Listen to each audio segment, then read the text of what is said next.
we had this as the first topic, and I had to bring it up just because I keep getting tagged in it.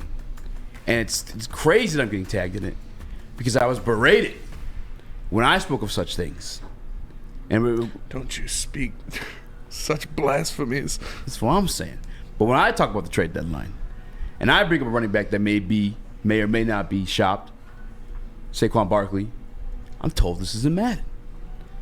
But then, NFL Rumors puts it out there that Derrick Henry's being shopped around, King Derrick Henry, and I'm getting tagged in it. People want this to happen. I feel like that's more Madden than the Saquon Barkley situation. But let me tell you, I wouldn't be mad either way. I really would. I doubt it happens, but it's not going to happen. Have you been getting tagged in those? Has anybody sent that shit to you? No. They probably don't like me. No, I don't think it's going to happen. Yeah, Tennessee are expected to explore trade options with Derrick Henry at the trade deadline. I would be extremely surprised and shocked if the Detroit Lions ended up landing Derrick Henry. I don't think it's going to happen. Would I like it? Obviously, I would like it. Derrick Henry's a fucking monster, and having him here behind this offensive line would be great, but I don't think it's going to happen. Yeah, for me, it's like he's still productive this year, though. I had the stats up. I think it was 425 yards and 98 attempts, 3 touchdowns. And as we know, the Tennessee Titans and the Giants, those offensive lines have been horrendous at the beginning of the year. But I think you look at 2 running backs. I just looked up Derrick Henry, too. For some reason, I thought he had a couple more years in his deal. No, this is the last year for him. Obviously, Saquon Barkley in that 1-year deal over there, too. I feel like you just connect dots there in those type of situations where, like, more so probably on Saquon, in my opinion, just because he's still young. And I don't think the Giants are going to make the commitment with Henry. Obviously, he's a little bit older. And I know he still looks like a beast so far, but, like, there's cliffs. You know what I'm saying? They come, especially at the running back position. Especially running back, especially with a giant human being like Derrick Henry. Like, he's gotten his knees taken out a lot in his career. And it kind of ties into, like, a little bit, into what you brought up yesterday, Chris, the video you had about construction. Actually, you want to play that? Yeah, sure. I'll play that. Don't spend anything on positions that we always thought were super important, but spend a lot of money on, like, defensive line, being able to block, your left tackle, maybe one big receiver. And that's just never how he built the team. He was always like, receivers are interchangeable, running backs are interchangeable. I just want to have depth everywhere. I care about my special teams. And maybe that's just done now in 2023. Yeah. I don't know. What do you think about roster construction? I strongly agree. I think it's actually like that point sets off light bulbs in my head in terms of thinking about the Patriots versus other teams, because I was just talking about the Lions on Extra Point Taken and saying, like, they're 4-1. I've been the biggest Lions rebuild believer in the last 2 years. I should be madly in love with this. I should be just banging the drum. Like I did, like, Lions are good. I knew it all along. Here we go. And I'm not. And the reason why I'm not is because, like, I feel uneasiness in my stomach because I can't find their stars. And I know that stars are January winners. I know that you play as well as you want in the regular season. When we get to January football, you better have 2 or 3 guys that can just take over a game, period, done. We win because we have him, you lose because you don't. And right now the Lions are asking Aiden Hutchinson to be that guy and Amon-Ra St. Brown. And it's like, all right, maybe, but I would love if we could get, like, a real star on this team. With the Belichick Patriots, that makes sense. Like, we are seeing 100%. No, like it would be great. Yeah, it would be great. We talked about winning with depth, not winning with star power. And in the playoffs, you need some of that star power. Deeper in the season, it'd be good to have some of that star power. I think they have it, personally. I think they have star power in guys like Aiden Hutchinson, in guys like Amon-Ra St. Brown. So we'll see. But would adding a Derrick Henry be a good thing for the Detroit Lions? Yes, it fucking would. Obviously, it would be. But is it realistic? No. I guess it depends on, like, again, like, for me, it's like, where is Brad Holmes? You know, like, at this very moment, what is he wearing? What does he smell like? You know what I'm saying? Yeah. No, but, like, where's Brad Holmes and the expectations of this team and how far he truly believes they'll be able to go with Jared Goff? Because if it's, I'm going to be real about it, and a lot of people, especially the Jared Goff guys, they're going to hate it the most, but, like, they drafted Hendon Hooker because they weren't sure of the future. That's the reality of it. They may have certain expectations of him. They've yet to see him hit the practice field with this team in 11-on-11 drills to know for sure. But if you have this 2-year window with Goff for sure, mm-hmm. and you're considering yourself contenders now at 5-1, what's stopping you from getting that extra piece to go in all the way? I don't understand why there's any reserve, especially as Detroit Lions fans we haven't seen a playoff win since like 1957. I was one of the 90s. The Dust Bowl. The Dust Bowl. But what's stopping you from going all the way in? And what's stopping you from believing that Brad Holmes is willing to go all the way in, especially who's been a part of a franchise that literally went all the way in. Mm-hmm. And he helped them do so. And he was there when they did so beforehand, too. Oh, balls deep. Balls deep. Balls deep to the bowl.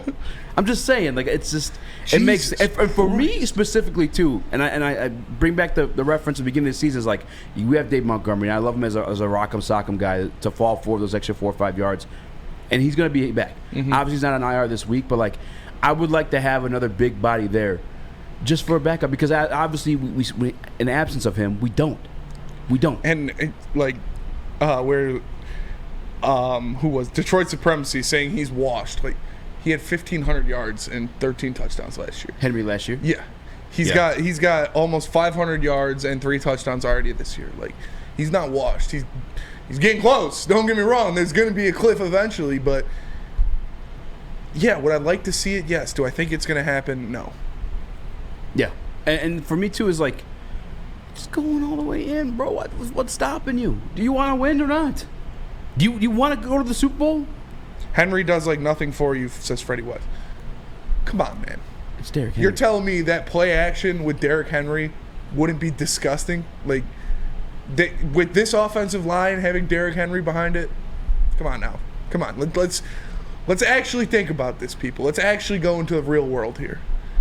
Same thing with Saquon. And the reason, I guess the question is, and I get it's hypothetical. I don't know if either of these things are going to happen, but, like, who would you rather have? Derrick Henry or Saquon Barkley if we were to make a move for one of these running backs? Derrick Henry. Derrick Henry? Yeah. Because you can get him for cheaper. Yeah, that's fair. A lot cheaper. That's the other part, too. That was these guys. It would not. These aren't first-round picks. No. These aren't even second-round picks. No. These are guys on a last deal. Probably not even a third-round pick. You could probably get Derrick Henry for a fourth. On a last year of expiring deal. Yeah. At the running back position, brother, the value was quite clear. It was made to you quite clearly in the beginning of the season. In the offseason, when these guys wanted these 4-year commitments out of these teams, and none of the teams and none of the running backs in the positions got one. Mm-hmm. Not a single damn one. The trade value, I think that's the issue, too, is like there's a disconnect. It's like people may think these would be our first-round picks or second-round picks. No. Brother, I don't even know if it's going to be a third. Yeah. And I know that might sound disrespectful to the caliber of player they are when they are on the field, when they are healthy, but that's what happens. That's the reality of the running back position. Mm-hmm. And actually, someone did get paid. It was Justin Taylor. Jonathan Taylor. Yeah. Even though, who's looked phenomenal in place of him last year? Zach Moss has been balling. It's just it's the value of position. But the Detroit Lions, I get we have Dave Montgomery, but I would just like a little bit more depth. Someone I could rely on to get you those short situations. I brought the stats a couple weeks back with Jahmyr Gibbs. I tried telling you guys, he's nice, but between the tackles, I just haven't seen it yet, and I don't think we will. Or at least not to like the elite level. Maybe. I could be wrong. It's NFL level. People raise the occasion all the time. Tony Romo was drafted out of freaking who knows the fuck where. Yeah. But only, I think it was like 39 times Jahmyr Gibbs actually ran between the tackles back at Alabama. Mm-hmm. Now, I don't know what it was. Where was he before then? Not Wake Forest. Virginia Tech. Or Georgia Tech. Georgia Tech. I don't know what numbers were there. But I know at Alabama, Nick Saban, who was a damn good coach, only ran him between the tackles 39 times. I would like another body that I could rely to do those things. And if we're seeing Dave Montgomery get hurt, if we're seeing Jahmyr Gibbs get hurt, why not have a committee? And Freddie Wise says you don't pay that contract for a depth dude. Dead money, bud. Yeah, it wouldn't cost you that much either. Man, I think it goes down to like $5 million or something like that for Derrick Henry. I'll pull it up, but it wouldn't hurt you like you think. Let me tell you guys about the college pregame show real fast. The college pregame show, it's time for the Great Divide, the game that splits the state of Michigan in half. Go green or go somewhere else. Does Harbaugh notch another win, or is MSU coming after Big Blue? This is Woodward Sports for the love of college football pregame show. Myself, Flannel Sam, Easy, and many more will get you pumped up this Saturday, 6 to 7:30 p.m. on the Woodward Sports YouTube channel. Who also says we can go get Zach Moss? I don't know. That same thing, though. I think they probably want to do the committee. I wouldn't be mad at it at all. And again, it's not like a dire need. I want to hit that next level. I've familiarized us to the San Francisco 49ers. Tight end we can make the match for. Receivers, maybe there's debates there. Obviously, I'd give the edge to the 49ers, but they also have CMC, who is a game-breaking running back. Derrick Henry, I know he's 29. and Saquon Barkley only at 26, they still have those game-breaking abilities. On top of you be putting them in front of an elite offensive line. Yeah. With the Detroit Lions. And you had Dave Montgomery in reserve. Jameer Gibbs is free to be the weapon he was promised to be when we drafted him. He's not just a running back. He's also a receiver. But it's not even just those positions, too. With the trade deadline, I'm thinking about a lot of things. Matter of fact, my source on DeAndre Swift, and I told you guys about that trade a little bit early, was telling me Washington's flirting around with Detroit right now for defensive line. I don't know which one. I don't want to get myself too excited, but yeah, Derrick Henry's it would be like $5,367,000 if he was traded post June 1st. Yeah, so that's his dead money in cap savings. Lot less than people were thinking. That's per over the cap.